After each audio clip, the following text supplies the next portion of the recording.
नमस्कार, मैं अनिल गुंडा सोलंकी के स्वागत आपका मेरे चैनल में। हम उन व्यक्तियों के बारे में चर्चा करेंगे जिन व्यक्तियों ने भारत के स्वतंत्र के लिए, भारत में कुछ बदलाव लाने के लिए, रूढ़िवाद परंपरा उखाड़ने के लिए अपना योगदान दिया, अपना बलिदान दिया। पर किन्हीं कारणों के कारण किसी ने भी इन व्यक्तियों को नोटिस नहीं किया। इसी अननोन व्यक्तियों को, इसी अननोन हीरोज को जिन्होंने हमारे देश में कुछ अलग सा किया है, उनके बारे में हम जानेंगे इस पूरी सीरीज में। अनिल सर, आज मुझे बताइए कौन सी अननोन हीरो के बारे में आज मुझे आप बता रहे हो जिसके बारे में बहुत कम लोग जानते हैं या कोई जानता ही नहीं है, और उनका जन्म कहाँ पे है, उनकी मृत्यु कहाँ पे हुई, और भारत के बदलाव के लिए और भारत के स्वतंत्र के लिए इनका क्या योगदान था। नमस्कार अनिल जी। उस व्यक्ति का नाम है अरिजीत सिंह। इनका जन्म 23 फरवरी 1881 में पंजाब में हुआ था। ये एक रिवॉल्यूशनरी नेशनलिस्ट थे, मतलब एक क्रांतिकारी नेता थे।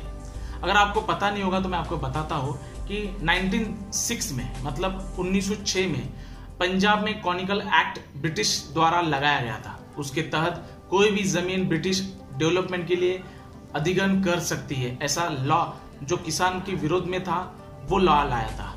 इसके लिए पंजाब में एक आंदोलन हुआ था, पगड़ी संभाल जट्टा, पगड़ी संभाल। इस आंदोलन में लाला लाजपत राय को पुलिस ने उनके ऊपर काटी भी उठाई थी।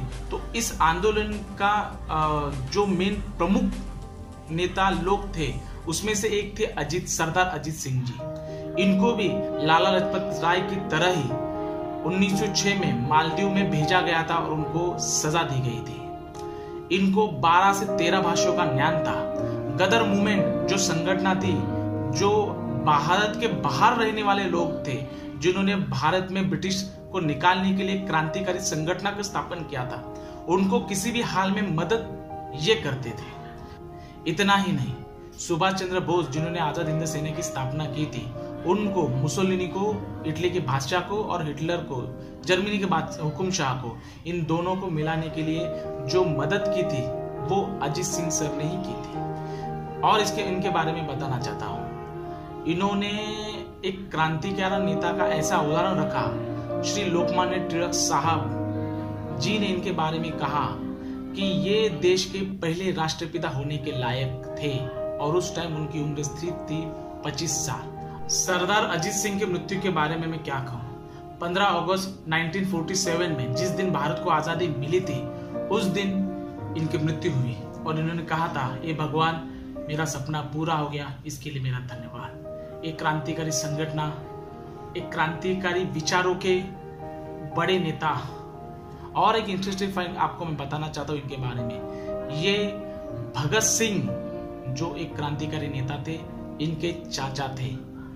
भले ही दुनिया भगत सिंह को आज जानती है, बट उनके चाचा जी को, अजित सिंह को, जितनी वैल्यू नोटिस किया जाना चाहिए था, जितनी वैल्यू मिलनी चाहिए थी, उतनी नहीं मिलती। Thank you Anil ji, thank you Anil ji.